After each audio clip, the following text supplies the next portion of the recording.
Men. It's just not fun. I'm sorry. No, I think it's fun how I have like three things on my TikTok feed right now. Um One is like, and we don't, again, don't have to get into any of this, but one is the just the political disarray right now. Two is Star Wars, because I watched one like 20-minute long Star Wars video because it was interesting, and now my algorithm thinks I love Star Wars, which I do, but not as much as my TikTok would say I do. And then the other thing is just random white men on podcasts. Okay, And so you need to go and search for some women on podcasts. yes. Actually, I can give you several. Wait, is that a th I'm joking. I'm I kidding. know. And then your algorithm will be Podcasts? fixed. Is that what you're gonna say? Wait, Is what'd that you what you're say? What? gonna say, Dallas? What? Real quick, I just want to say, controversial opinion. I've never seen Star Wars, and every single time someone mentions Star Wars, I think it's cringe. What? Sorry, not mention Star Wars. Uh, What? references Star Wars in a way that someone in the fandom only would. Because I've seen Family Guy Star Wars, Robot Chicken Star Wars, and I've played through all the Lego Star Wars saga, so I know the whole story. And every someone telling, "Oh, your Jedi might shut up." Sorry. You're the one who references Magic the Gathering at least once a Yeah, podcast. Time! because Magic fucking slaps. Magic the If Gathering I is an incredible no, game if you that's had to been it's pick, the longest lasting card game of all time. It is besides actual playing cards for a collectible trading card game, it has been here since 1993. No other game has that longevity. Pokemon and Yu-Gi-Oh are like they've been around since they started, but Magic stays. so I think my color lightsaber would be purple, not because it's the cool one, but it means that you're on the light side of the force, but you're tapping into the dark side when you battle. And That No, is it fact. means That Samuel is Jackson wanted a different color. no, and what I love about Star Wars is if there is any continuity error, they will write it into the lore. Yeah, they totally will. And so like it's a weird way to get over the fact that they fucked up, but like then they make it no, it's real. a genius way. Or if the community like makes something canon and they think it fits, they'll fucking That's make it amazing. canon. That's Ah, that's Okay, so I can sick. that's sick. Am I just talking to all Star Wars fans and I just threw a Molotov into a car? yes. I got a yes, and a no. Mac, you're not? I am. Okay, my bad. Okay, I'm sorry, okay? I just don't. Do you know how many times I hear someone say something that's just referencing Star Wars, but it has no other deeper meaning? I don't know how many times, Why like does it three. have to have a deeper meaning? It doesn't, but maybe. Okay, so now I'm contradicting myself because the last episode we were talking about how we need to subtly insert our niche enjoyment into True. conversation to then connect with Yes. people. Hello there. And you know how many people you can connect with over Star Wars? And Okay, I I'll watch okay, them. I will say I haven't like I have watched them. I'm not like the most giant fan ever. But like I can understand the references. Okay, who's y'all's favorite Sith Lord? My favorite Sith Okay, maybe I'm Lord. not that far in the lore. Okay, Um, so I am further in the lore than You're Jesse, better. and I'm not a so fan. what's your But I answer don't then think to it's that that? good. Mine, I believe Grievous. Not a Sith Lord. Okay, fine. My favorite Sith. Maybe that's what I should have It's said. technically not right either. How not? Isn't he's a droid, right? He's a droid He's a Jedi. droid fighting for the dark, like the bad side. Then not a Yeah, so Sith. I'm Not a sorry. s- I'm gonna not. consider General Grievous a Sith. I wouldn't. He is like technically a general, like a war general, and then he was a person and he would replace like pieces of his body with droid until he's like a ship of Theseus droid, essentially. Mm, And But so he's like just like that he's was just good. kind of an asshole. Like that's his he's not evil, like he's not like deep down in his heart evil. He's just the worst. Okay, so this is one of those times when I'm gonna say there's a continuity error because to use a lightsaber, you have to be able to use the Force, right? no. No? Oh, is it just a button? It's not, you don't use the force to unleash No, you don't. the You no, literally in like the episodes like 7, 8, 9, like the yeah. afters, I don't know what it's called. Fucking a stormtrooper just starts fucking using a lightsaber. I don't know what they taught you in Family Guy Star Wars, but Nothing. No one taught me that. That was actually just an assumption based on he's a boss fight in every single Star Wars game that references the story. I was just like, okay, so he's Sith. But what? Okay, then fine. My favorite Sith Lord is Palpatine. There you go. Basic bitch answer. Who's yours? Well, I don't have an answer for Sith Lord because I want to answer just the broader of like again, you could have asked who's your favorite like villain or bad guy, and then your answer could be General Grievous. That's cool. Yep. Mine would be Darth Maul. He's sick. And then they continued his story in like the animated series, and that's cool. Or if you want to get into like a complex character, Count Dooku is sick as fuck too. If you want to get into like he used to be good, now bad, but is he? But is he not? Like there's a controversy there. So like I don't know. Also, Um, sorry, Darth Maul, cringe answer. That's a super edgelord answer, and everyone's favorite Sith Lord is Darth Maul. not a Count Sith Dooku Lord. makes it. Yes, he is. Darth Maul is a Sith Lord. No, he's not. He's a I Sith just looked it apprentice. up. I just looked He's it up. not a Sith Lord. He's a Sith I just apprentice. looked it He up. never got to the top of Lord. He's a Sith apprentice. He was, if I'm not mistaken, he is Palpatine's apprentice and then dies as the apprentice. He never got to Lord status. Okay, I'm sorry. Lord it So technically wasn't a true Sith Lord. Do we have to restart the start of this No, podcast? no, because it's Arguing about not. Star Wars?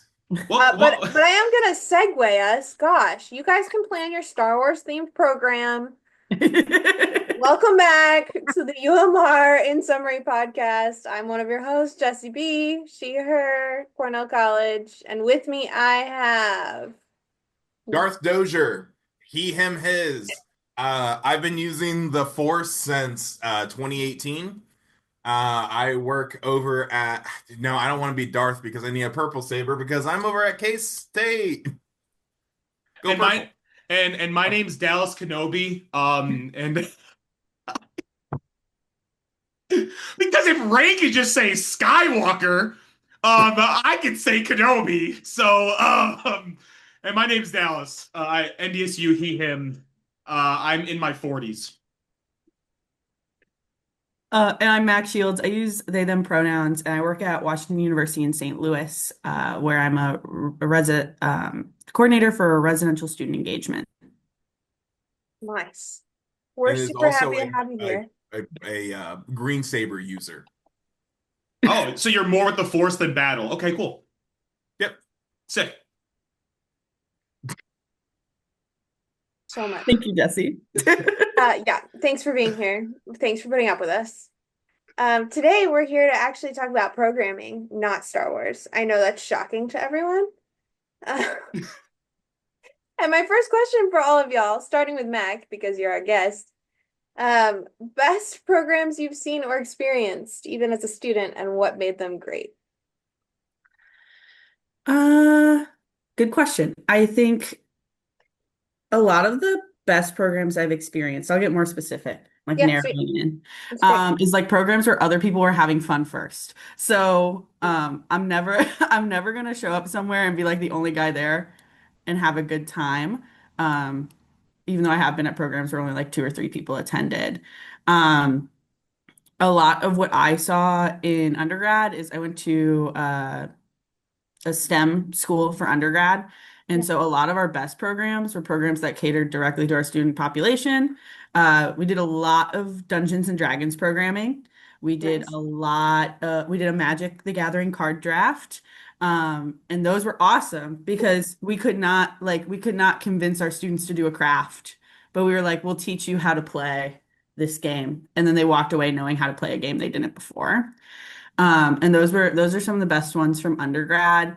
Um, and then kind of as I've moved further and like to different institutions where there is a more like diverse population of interests, uh, it's like the things that they don't normally have access to. So like my students have really enjoyed like painting pottery and then we send it off to get glazed because they're like, I can't drive across town and spend $40 on that. Um, and those are the ones where we get like the most engagement, the most people that like stand at the door and their jaws drop and they're like, I can't believe this is happening right here on campus and I don't have to go anywhere for it. So Nathan. Hi. I'll come up to the mic. Hey Mac, not real quick. Are you a Magic the Gathering person? Like, do you play Magic often? I do not. Okay, I'm thank so you. sorry. Nope, that's okay. I just wanted to know. The thumbnail for this video is going to be days since we haven't talked about Magic, and it's going to be big old goose egg, gang. It's good. That's It's funny. appropriate. But no, I have a general answer and then a specific answer. I want to start with my specific one when it comes to program that I like or have appreciated. Ooh. Um, Recency bias probably because I've gone to a lot of programs. I was in student activities when I was in undergrad. I was a coordinator and then I was the president of that organization. So I've been around programs for a long time. But my brain melts every time that I get older by a second. So I don't actually know anything before I was 42. So but I would say the most fun program that I've seen recently that I've appreciated and I saw a lot of like interest at was silent discos. I like silent Oh, yeah, discos. yeah, yeah. My first year we did one during homecoming, I think. And that was when we were still on the first year at NDSU. We did a silent disco at homecoming. That was when we were still on the outer ends of COVID. And so I remember working that event and having to desanitize every headphone after they would leave. We were like wiping down headphones and shit. I remember doing that. That was fun. Not the desanitizing, the watching. It's so fun. Two things were fun about that. You go in, it's silent, but people are dancing. Obviously, that's what the silent disco means. But two, and this is me because I'm weird, it was just so funny to smell that room. And that's all I'll say on that. And then but I'm no, concerned, but it's okay. because people are sweating and I'm just like, ah, it's so smelly in this bitch. Okay, but no, back to what I was saying though. The other general answer, general answer up here. I love a good passive program. I don't actually like now with how because my experience as a professional, my going into 7 years now as it is has always been with upper division, upperclassmen. I've never worked in a freshman only community or freshman majority community. I've worked with freshmen before, whether they've been in my hall when I was in grad school for a semester and then I moved away from that hall, or like when I've assisting grad what's a word advising RHA. I've worked with freshmen before, but generally I've not. And so we always find a lot of success with passive programming. I really like passive programs. It's on their schedule. It's not on our schedule. Because if you put a program on in a building with 22-year-olds, they don't want to go at 7, whatever the time is. They don't want to do that. But if you put a program and say, you do it whenever you're around, dude, they're like, sick. I'll do it at 1 in the morning when I'm back from my 3 jobs. I don't know. So, like, for example, one of the things passively that we've done in my community before is Dead Week Donuts. So Dead Week is the week before finals, where classes are supposed to not be in session, so you can prep for finals. That's not how that works, though. Here, that's a different soapbox. But Dead Week Donuts, where the entire week will have donuts available at our desk when it's open at night, and what you can do throughout the day is my hall gov will hide little tokens, like donut shaped tokens around the community, and then we send out email like, go find them, and then we give hints. And then they go find token and they bring it to desk for donut. Pretty good. We run out of donut. I yield my time. That's a great idea, actually. Go ahead, Nathan. I had two programs that came to mind when that question was asked. The first one was more recent. It was done by an intern we actually had, because for a semester, one of our student organizations that typically does programming, not here, over at Fort Hayes, one of our student organizations had to take a hiatus because the president left, and then there just wasn't enough of a glue to keep the rest of it together. So instead, my job's role was to fill in the programming that would typically happen. I luckily had an someone who had an internship, so then they could just help me with that, and then it wasn't just the me show. And we did a scavenger hunt where we put little information blurbs on all of our buildings, and then we highlighted one of the words. And then once you put all the words or have all the highlighted words, then you have to unscramble them and make a sentence. And then after that, you get put into a raffle. And we had great turnout. Students loved doing it, and it was also a passive program. So we held it from like 3 to 6, and then students could just come when they had time, take care of it. They put be put into a raffle, and a lot of people had a really good time with it. But that's a second place because number one, first place is when I was a hall director. We, I wasn't super confident in the program, and this is where I think sometimes you need to let students just do what they're doing because students know what students want more than anyone else. So I had some students come to me and say, "Hey, we want to host a birthday party." I was like, "We can do a birthday party. I think that's a little odd." And they're like, "Oh, it's for Shrek." Yes. Yeah. Yes. Yes, Yeah, this so has they been did done in Shrek's my birthday institution party. too. Yeah. Best program one that we had that year. Most attended program that we had that wasn't held by one of our like departments, and also won program of the year when it came to our recognition awards. But Shrek's birthday party, they got cake, they got cupcakes, they had games, they had pin the tail on the donkey. They just did it all, and they put Shrek on in the background. They went through our movie services to get Shrek on our movie channel and make it so we could do that. And they had Shrek 2 on the back burner just in case everyone stayed for all of Shrek 1 and wanted more Shrek. I think they got a custom cake too. That was just it That's was Shrek on incredible. it. Yeah, it was wild. And they put all their budgets together to make it happen. It was the last program they all did. Shout out to Johnny, Stacy, Katie. I think one other person was helping out with that. I apologize because I can't remember. That was my We first applaud year all as of a you. hall director. That was a long time ago. Oh, I can actually look. It might have been Kate. Because I have a little canvas that has a little representation of all of us on it. So I could probably figure out who it is. But that program was wild. It had more people than we had capacity for. We had to move it into 2 separate rooms, and it was just a great time. I couldn't imagine that happening. And that was also the year of COVID, like the year that we had to do all of our COVID Yeah, regulation stuff. yeah. It was so I had an expectation that like 5 people would be there, and we spent $200 on a program. It was more than any of us could have imagined. Dang. So best Go program, students. 10 That's out of 10. incredible. I'll give that one a 10 out of 10. Yeah, that deserves a 10 out of 10. I love that. Wow, that's great. I think favorite program that I've ever like participated in, and this is super niche, so I'm gonna give a little bit of context. This was during my undergrad. In my undergrad, we had um 2 male dorms and 2 female. And each floor in each was paired with a floor for another. So you have brother sister floors. And so we would do one floor event every month and one brosis event every month. And for one of our brosis events, we did an RA swap. So when I was an RA, my residents took my brother RA and did things with him, and I went with the bros and did things with them. And it was so fun and such a good opportunity to get to know and spend time with people in a context that I normally did not.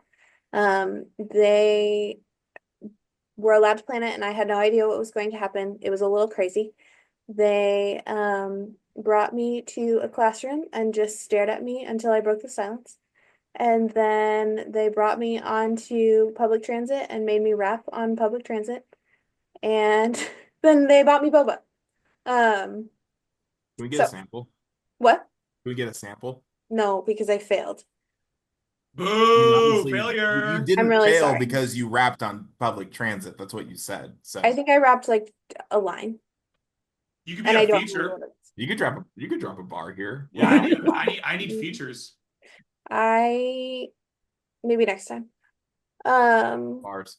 and I think my residents made cheesecake with my brother already. That's Um, nice. yeah, they were nicer to him than the bros were to me. Of course. But it was just a really fun like way to connect with people that I already knew in a different way than I had before. As far as current institution here at Cornell, there is a tradition. I don't even know how many years now we've done it, but two of the halls that I supervise do a collaboration for Halloween. That is called, one of the halls is called Dow's Hall.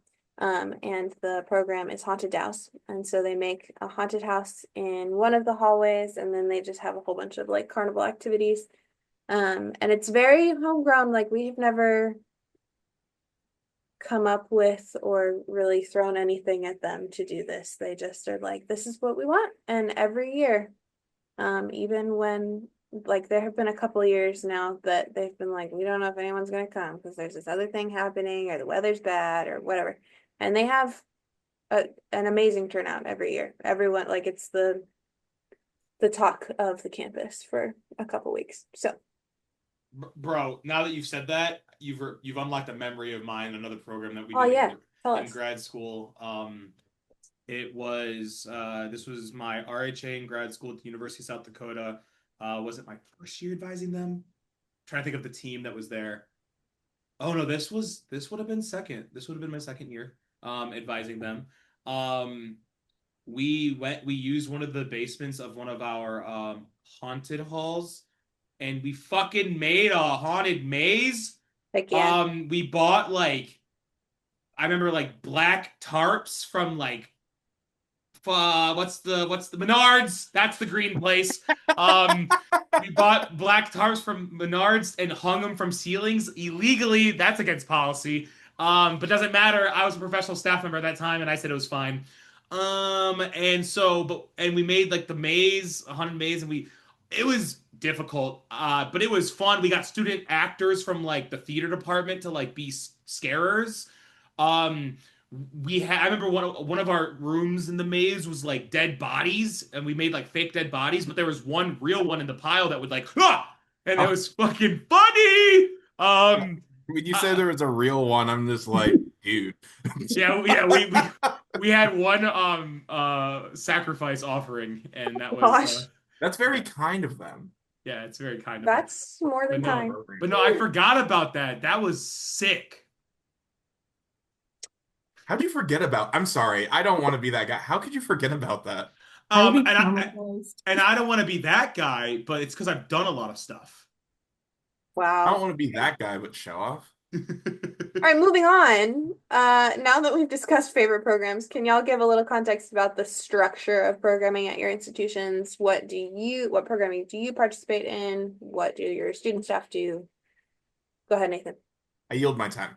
I don't know anything yet. I don't know anything about the Oh, yeah, that's structure fair. or That's fair. anything at this institution. I will just real quick say over at Fort Hayes. I think I'm gonna say over at Fort Hayes for like 4 more episodes. Great, good. Over at Fort Hayes, I said I yield my time, and here I am.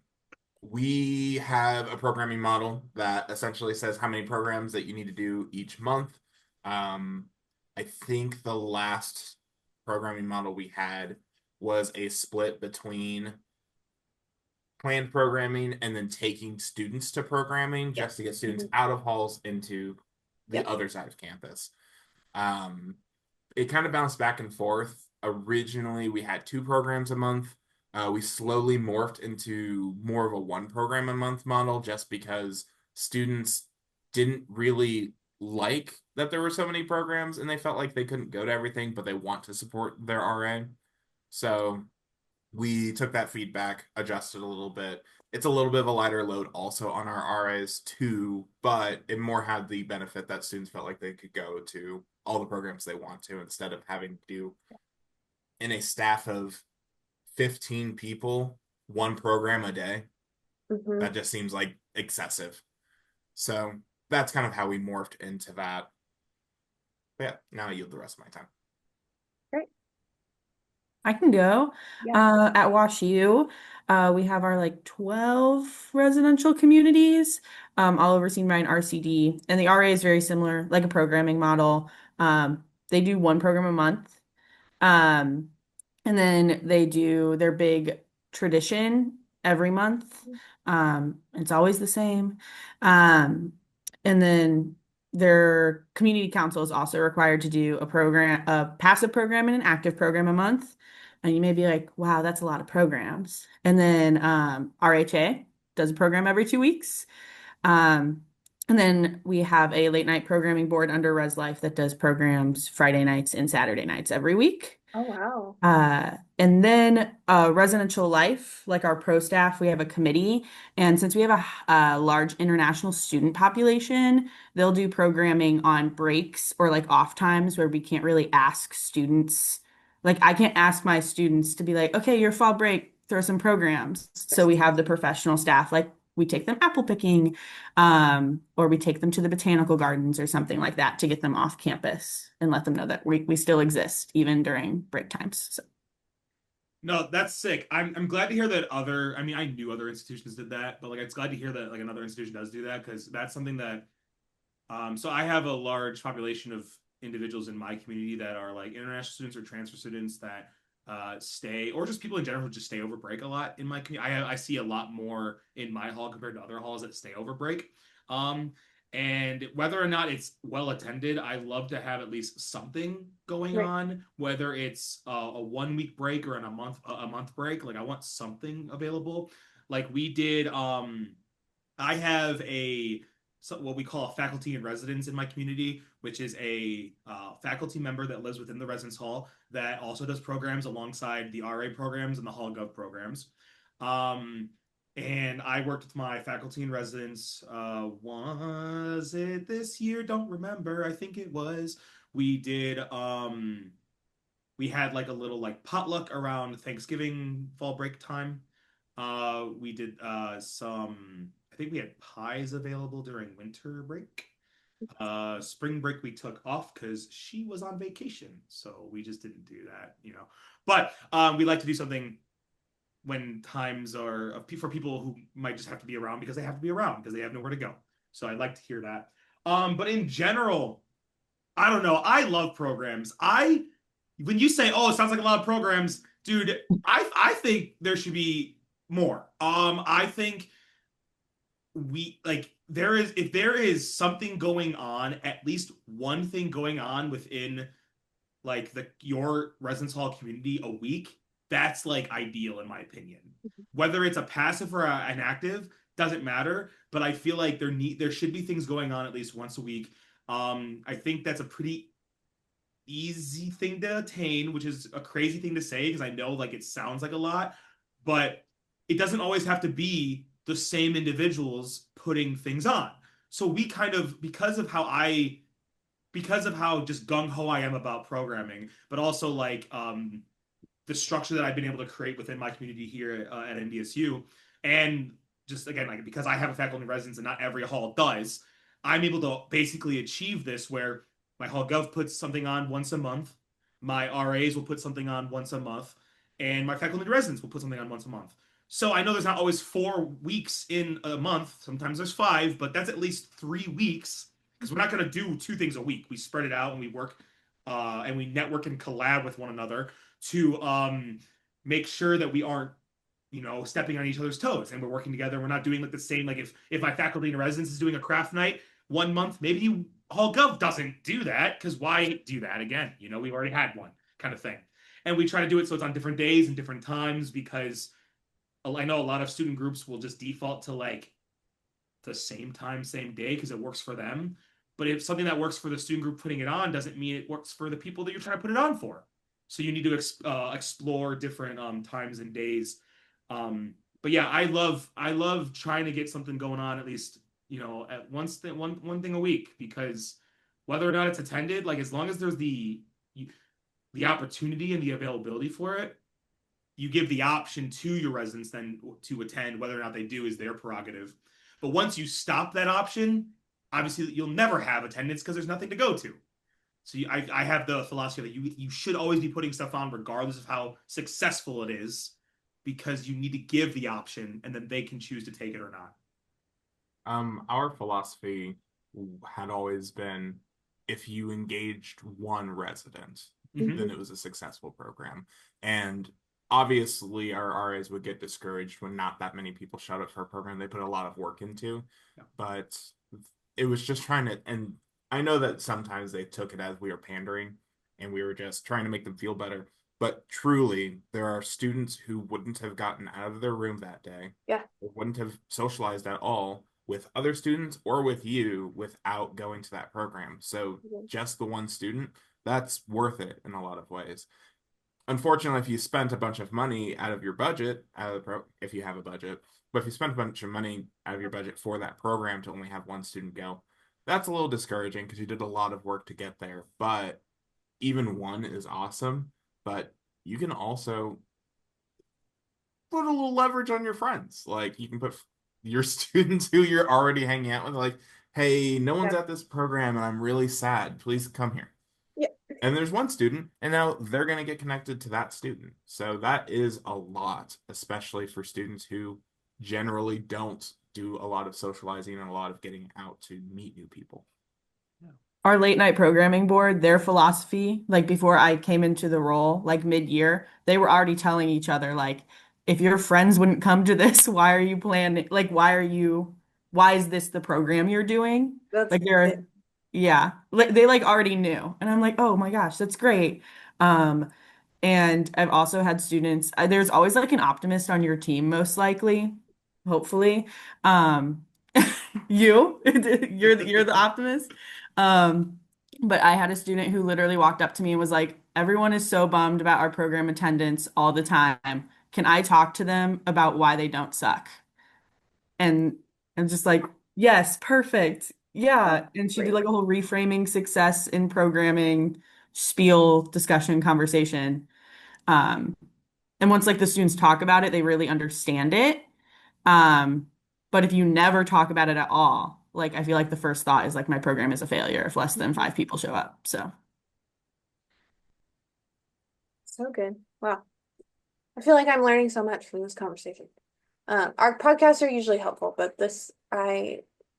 programming is an area that I am still working on. Especially just as budget cuts happen. I'm sure everyone's experiencing that.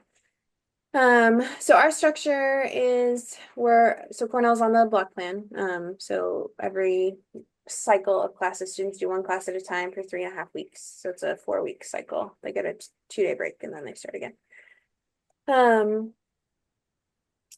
And so every block, my RAs have been, we've changed it every year that I've been here. They were doing an all hall, so every RA in the building has to work together to throw an event, and then also a floor program. This year, I believe we're doing one all hall per block, and then like a take two event, like you were saying, Nathan, where they get out of the rest hall and take them to something else that's happening, just because passive or like something that's already happening has worked better for us, as far as the attendance that we see. And yeah, I think it does get discouraging for RAs to feel like we spent our very limited budget on this thing that no one came to. So yeah, that's our structure. And then we also have a couple different departments on campus that we'll put on programming in and out of the hall. So there's something going on usually every day or every other day. Whether it's in the halls or in our student common space. I have Yeah, a question for the yeah, what's group. up? We brought up take two programs. What a great concept. I did that in grad school. I try to bring that to NDSU. We found failure. I wanted to talk about what's the success of take two programs at the institutions that you guys do those at? Because again, like I will speak on my own experiences from it, and then I would like to hear from others. Because obviously every institution is different, every year can be different, every community is different. Duh. people are different. But at least when we implemented that recently here, we we did we put take twos in place of, because RAs used to put on their own programs, like, or we called them hangouts because it was more like you only used money if you had to. So you Yeah. could like hang out and play board games, card games, watch like our campus cinema together, whatever. Try to find an activity that's free with your community. So we called them hangouts because you're hanging out with your community. And we then tried the take two method because my thought was, when I was trying to bring this to this department from my experiences in the past, was why make the student staff, the RAs, put on programs or do hangouts when, one, they might not be the expert in that, but we already have so much shit going on campus. Right. Instead of putting more time and energy to come up with something that you can do, just say, hey guys, 7 p.m. Thursday, we're walking across campus and we're going to go to this because it's happening. And so it was like it felt like it was going to be almost less work on our team, or our teams, our students, to then collab and network with people on campus and program and all that fun stuff. And so we found failure. A lot of the RAs could not even get like more than like a person to like come to these take twos. So I would love to hear from y'all that have this in your structures of like, what's the success? How has it gone? We didn't find success in it, actually. I did mention that that's what is part of our programming model, but we actually ended up with the same issue, which they're troubleshooting without me now. But we every year got feedback on what we called them was, I know what we used to call them, which was TOMS, which was Tigers on the Move. I think we changed it to REC programs, which is Residents Engaging in Campus Community. I think we changed the name so then it would have a different connotation, but then it ended up with the same problems. And I tried to explain to staff that the name wasn't the problem. Because we asked our professional staff to brainstorm about how to make these programs work and make it so our RAs could do this and feel good. And they changed the name. That's all that changed with it. No. Yeah, right. And it's fine. I get it. Like, a fresh coat of paint sometimes makes a car feel like it goes faster, but it doesn't go faster. Uh, you still have to fix the engine, man. So yeah, I don't think we ever found the correct solution to that problem. I had a lot of ideas, but that summer was when I was solely in charge of camps and conferences, so I really couldn't be part of those conversations. I had too much to do. My personal thought with it was to either collaborate with staff and like ahead of time ask your residents, and it would be a requirement that you have to ask, like, hey, these are the programs that are going on this week. Which ones are you guys interested in going to with me? I think that would help a lot more, providing just a semester calendar at the beginning of the year and then pinpointing those things, or collaborating with like your floor partner and then trying to grab people from both communities, and you might be able to get more people. But unfortunately to us, my answer is we didn't find a solution from my institution. I hit my hand really hard just now. So someone else can speak. I think it's funny because, well, we've already established Dallas like loves programs, right? But to me, if you look at programming as like a spectrum, this is like a terrible visual. But like passive programs, which Dallas loves, are over here. Yep. Active programs you normally have are over here. And then take twos are way over here in terms of commitment. So like they don't work on our campus because like if you have a class that gets out at 7:10, but your floor went to the program at 7, Yeah. you're not going to trail 10 minutes behind them and try to catch up and find them. So your audience is a lot smaller. I think we also face a problem as like we're in a pretty big metropolitan area. People don't want to like, so our motto is in St. Louis for St. Louis. Mm-hmm. So we try to take them out, but they just want to do those things with the friends they already have. Yep. And so like talking to students about like sometimes your residential community is great. Like we all believe in the residential community, but sometimes their community is not with our floor. But we have found success in like take twos where everyone's going. So we have some like St. Louis has some really huge events that just like everyone goes to. We have a huge balloon glow in Forest Park, Nice. which is like 3 blocks away from us. So all of our students walk there. So we just have like the RAs kind of trail behind, but we also have the free zoo, and those take twos fail because anyone can go to the zoo whenever they want for free. Yeah. So I think Cornell has sort of an opposite situation actually because we are in Mount Vernon, Iowa, which is the middle of nowhere. The Mount Vernon is surprisingly cute for being the middle of nowhere, but you can only go to the 6 cute shops so many times before you're bored. And a lot of our students do not have cars, so they like there's a lot of time just wondering what am I going to do with my life. Um, so our success rate for take twos, we also all of our students are, I mean, this is kind of true everywhere, but all of our students are involved in everything, partly because they're bored. So I have several RAs that also participate in other things, and they'll invite their residents to those events.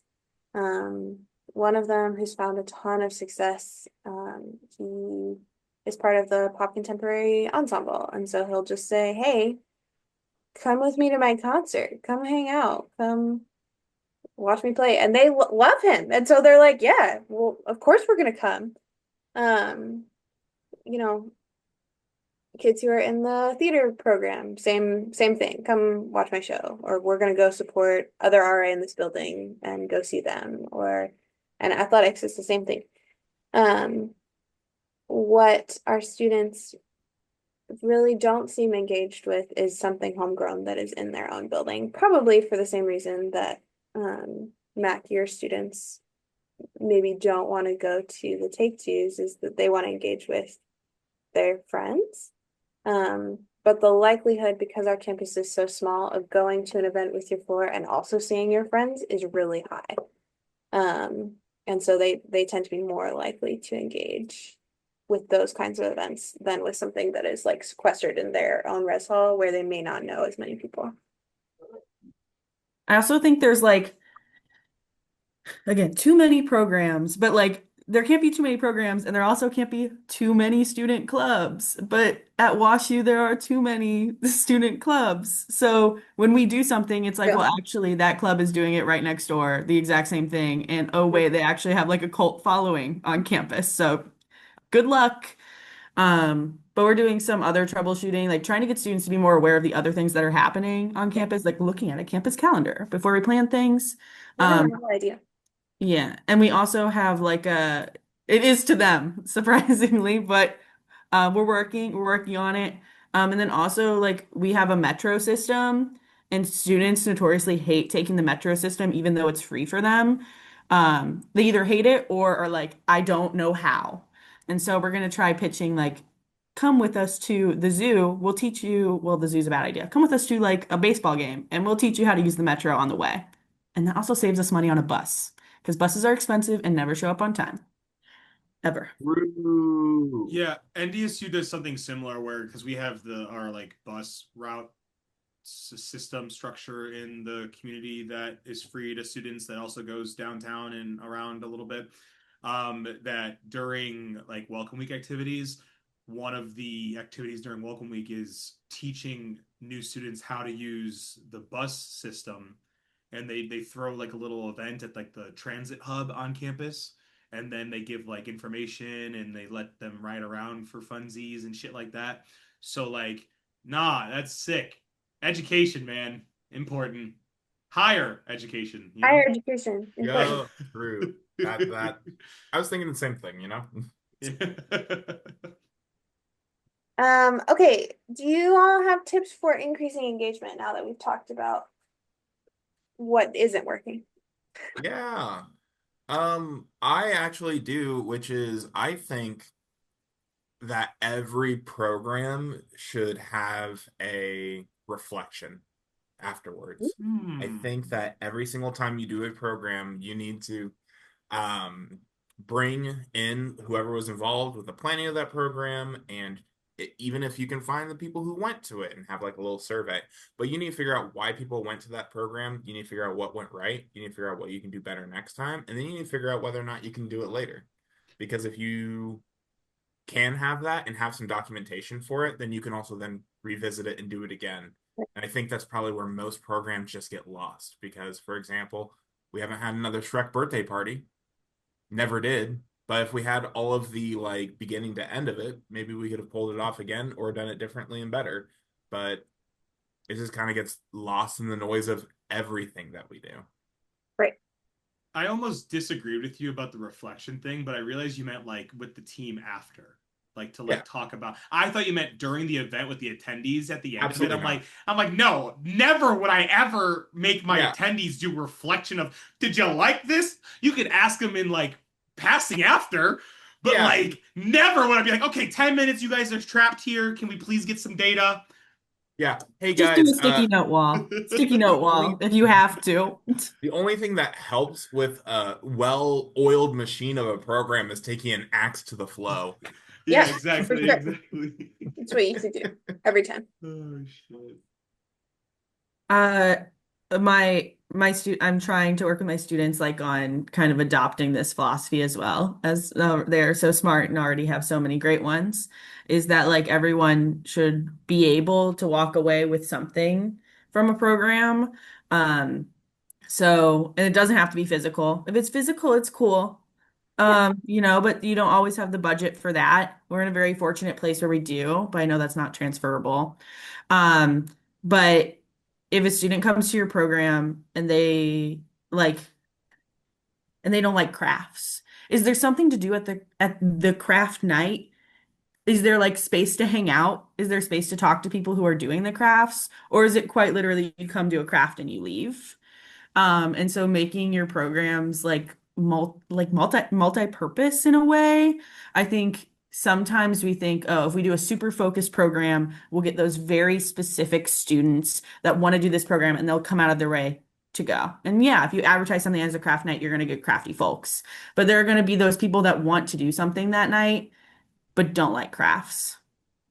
Or their friends want to do the crafts and now they're sitting there twiddling their thumbs because they're with their friends. Um, so I think taking that like layered approach with programming and like making it like a really 360 kind of moment instead of hyper focused, which is I feel like a lot of the work, if you supervise someone who does programming, you're like always encouraging them to do just like a little more because sometimes it's very like one-way street, hyper focused in on that very one specific activity they want to do. Yeah, I wanna echo for my two things that I have. I want to echo something that you said because accessibility is very important to every program that you do. Whether it's the accessibility of just like the space because of like those aspects of accessibility, or more of what you were speaking on, Mac, of just the accessibility to activity. Whether it like because people might want to do stuff, but not the stuff that you are doing. So having more wide things to do, just in general, accessibility is really important. Um, on a similar note, on that, something that we have adopted recently in the community that I work in is we have almost like a high energy space and low energy space for each event that we do in hall. For example, if we put on like a game night, we might have one space that's like video games, competitive, Mario Party, Mario Kart, loud, shit's going on. And then we have another space of like card games and board games and quietness and people are playing bananagrams, shit like that.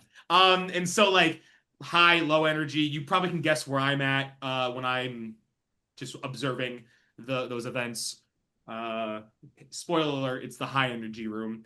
But I'll Oh, you're check in. really into bananagrams. No, I don't even know how it works. But we have bananagrams in the hall. Someone tried to explain it to me, and then I walked away on accident. But that's because I got pulled. Someone else, I heard my name, and so I Oh just my like gosh. gotta go. Um, but so accessibility. So that's very like make events, make spaces accessible for a wide variety of people, and then whether or not people come is their prerogative. Giving them that option. But I think the biggest thing that needs to be done to increase engagement for programming is the boots on the ground work prior to putting on events and programs. I feel like a lot of student leaders will get into positions because they want to put on programs that they want to be at. And that's sick. That's awesome. Love that.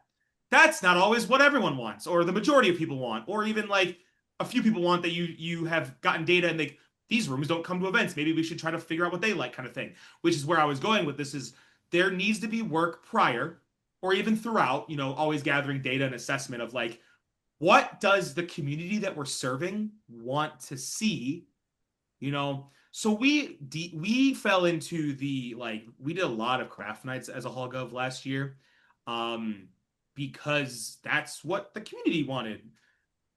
Also, it's because it was easy, is what my students would say.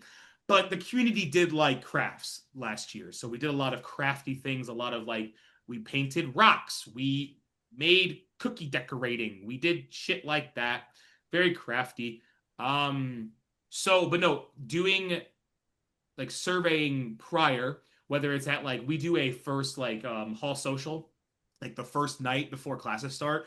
Every residence hall here at NDSU has a social that goes on where it's advertised when they move in at their welcome weekend meetings. It's made by the hall director, planned and prepped by the hall director prior, and then the hall director just kind of divvies up tasks to the staff because obviously they didn't know they didn't help plan it, but they were going to help facilitate it. And at that social, I push my student staff and myself to try to ask residents in the community, all right, when we're starting to do more events in the year, what do you want to see? What will bring you out to an event? And then you can gather that data, start putting on events that make sense with the data that you collected. Now, if people still aren't coming, maybe there's another thing. Maybe it's the time. Maybe it's the date. Maybe they just don't want to come to events. And that's okay. That's okay too. But as long as you're putting on things that people have said that they're interested in, then your data that you get when you do a resident satisfaction survey at the end of a semester or end of the year, the data is not going to be well, they weren't catering to my interests. It's going to be, I just didn't want to get involved. And now that's a whole nother issue that we could talk about for hours. Right. But at least for this one, just putting on things people want to go to, and then if they come, sick, and if they don't, whatever. You can throw 1,000 movie nights, and at the end of the year, they'll still be like, I wish there were more movie nights. Yeah, that's very true. Just last question, kind of wrapping up here. I know we're close to time, but any life hacks for doing programming with $0? This is asking for a friend. Oh, I love life hacks. Let me start. $0 programming, I think very doable, very easy if you know the inventory and resources that your department has, whether it's your own resources and inventory or other resources and inventory in other places on campus that your department oversees, or even back to a previous podcast that this team has talked about. If you are well connected with other departments on campus, depending on those relationships, people let you just borrow shit and you can just use their things. This isn't a good example. I say this as a joke because I've moved past my little bit of anger. But 2 years ago, I let student success programs borrow 2 of our Gatorade push button and then liquid comes out jugs that we had, and I was promised I'd get them back. It's now 2025 and I don't have them, and that's fine. So maybe some accountability there. But working with your partners and just figuring out what do you have that's available already that's maybe either been bought before that you could repurpose, or that you whatever is just already there, and then figuring out, okay, what could we do? Do we have a bunch of do we have bags, spike ball, ladder ball? Let's do an outdoors event. That's free. We have the things already, kind of thing. And then you can always advertise the BYOB, and I'll explain, because that will help people come. They'll be like, oh shit, I can have alcohol at this event. And then it's then you can make the acronym something different. I don't know. I don't know anything clever. I've talked for 2 hours now, so. Bring your own bestie. But exactly, yeah. Yeah, but also, why didn't you just ask for it back? I did several times. Oh, we'll get it to you. Okay, ask today. Just say you'll come over and get it. I don't know where their office is. It moved. Oh, and you don't have like any resources to get you to that office. No, That's true. no, That's no. my bad. I'm I have no sorry. idea. I have no I should idea. really put myself in the perspective of They needed it more than me. They use it more often than I do. We never used it. I don't need Still, it. they're still using it? Mhm. Oh, great. oh, well, I Yeah. guess you can't be that upset then. No, I can't. Exactly. That's why I'm not anymore. Um, life hacks though. Um, Thank you. the internet. I was like, Jesse's gonna get to it before me. It's a race now. The internet is a marvelous and also horrendous place, but in this case, it's marvelous. Yeah. Um, but I think of like I always tell my students, I challenge them like, could we do it for free if we had to? We Sorry for the Outlook notification. That's embarrassing. But if we did it for free, could we? And that's just like a creative muscle like you have to kind of flex sometimes. But Yeah. like, okay, so what if we didn't have our $600 Switch or the Switch broke right before a Just Dance night? Well, there's Just Dance on YouTube. Throw that up on the screen. Um, like there's so many things like we had to do it with those D&D events. It's like we used to buy dice and make it highly themed. And it's like, well, everyone just bring a device and we'll show you a cool dice roller on the internet. And so I think that's like a big tool is just like knowing what's out there. You kind of have to have some sort of like tech savviness or the ability to like use social media and your resources. I like tell my students, I'm like, okay, we're all gonna get on Pinterest or Instagram or Yeah. TikTok and scroll and find something cheap because there are people out there who are having a great time in their life, um, and not spending money to have a good time. So we can facilitate that without spending money. And it's also pretty sustainable most of the time. So I'm writing everything you say down, Mac. Like every time you have started speaking, I've been like, oh, that's good. I gotta take notes. Yeah, I'm Nathan, so you glad know we what that had you means? We today. suck. No, I mean, I didn't answer the question yet, so you suck. I stink. I This do is this on the 40 toilet. hours a week. So this is very validating to me. Yeah. you are great at your job. I the only real tips I have is when I was an RA, I didn't use any of my budget at all until the last program I did every year because we had to put a credit card request in and I just didn't want to. It's not that long of a process. It was easy and I didn't care. Um, once I I know it's the question of how do you do it when you don't have a budget. Even when students have a budget, they really just they don't wanna spend that money. And sometimes it's hard to get students to use it. And I might just have to like pick someone's brain who is a student worker right now who just doesn't want to. But I think the hot take, the less you have, the more creative your program will be anyway, though. You have so many limited resources that you can look at those resources and really branch out on what they can be used for versus I have I think we had $75 budgets and it's like I don't know. I don't really know what to use it for. So I do think if your staff does have a limited budget, then definitely going behind each desk and figuring out what you have and seeing what you can also put together instead of just, well, our desk only has a soccer ball and a volleyball hoop. A volleyball hoop. Yep, I know what I said. What are we doing? Yep. I know we are over, but that really what Nathan said reminded me of something on the other spectrum, like the other end of the spectrum, which I know we're talking about if you don't have a budget. But if you do have a budget, I think something to be super mindful of and something I didn't even think of until I worked with my students this year is my low income students have never seen that amount of money before. Yep. They do not know what a good price is. They do not, they cannot like they just get so stressed because they're spending it like it's their own money.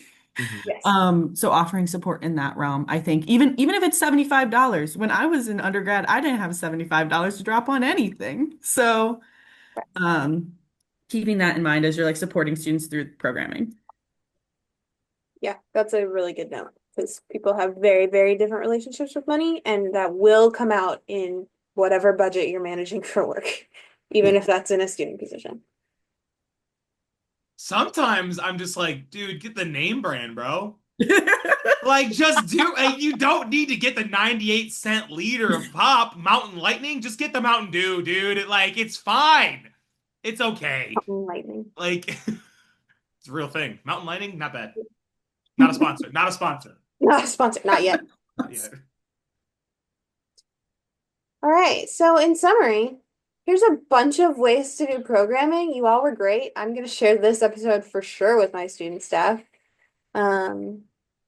What's up, Jesse, student staff? It's your boy, Dallas, aka.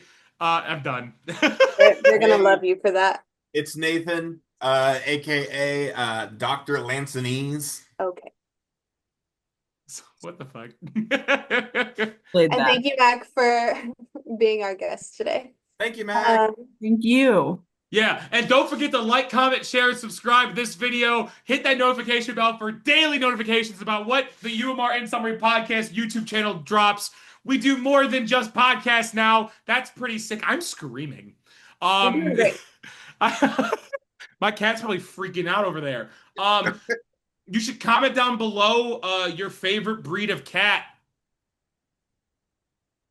Till next time. Until next time, I'll probably be there. Maine Coon. Maine Coon!